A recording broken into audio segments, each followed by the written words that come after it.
arrowheadbuildingsupply.com.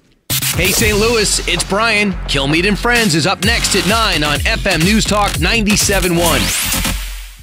This hour of Allman in the Morning is brought to you by Vincent Mortgage. We really do close loans in as little as 8 days. Apply now at vincentmortgage.com or call us at 314-839-9999. NMLS 225095 12801, Flushing Meadows, St. Louis 63131.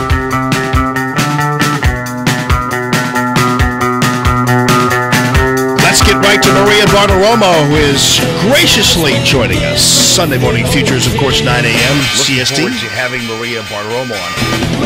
Mornings with Maria, weekdays, 5 a.m. our time. And Maria Bartiromo, great to talk to you. How are you? Hi, Jamie. How are you? I'm great. Just got off the air from Mornings with Maria. It was a great show today. Yeah, so how are things looking? I mean, it's amazing. I was just talking about a small businessman who is a advertiser on the show, and they were talking about how important it has been to have this president as an aggressive defender of small businesses and big businesses beyond. And it's really having an impact. Yeah, for sure. And I think that was one of the biggest impacts that we've seen so far in terms of small business beginning to unleash what has been on the shelf, if you will. You know, what has happened in the last, I would say, 7 years is the small business environment, and large as well, but particularly small business we look at because that's really where the job creation is. But they have felt so saddled by regulation.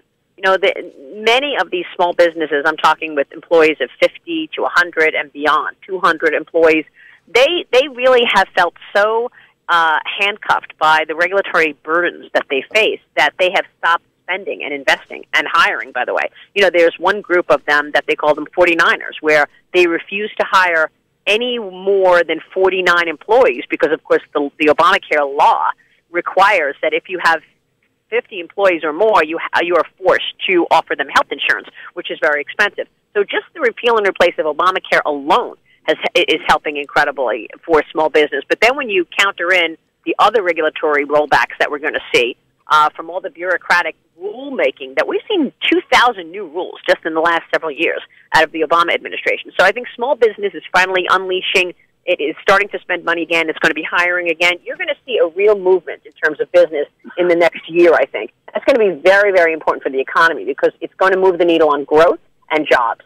Boy, and that's super important. And I also hope that ultimately they're going to tackle the issue of the H-1B visas, not the ag visas, but the tech visas, because, you know, then you start to open it up even more where you're going to actually have Americans with a fighting chance, graduates of tech schools or whatever, to get jobs instead of sitting around.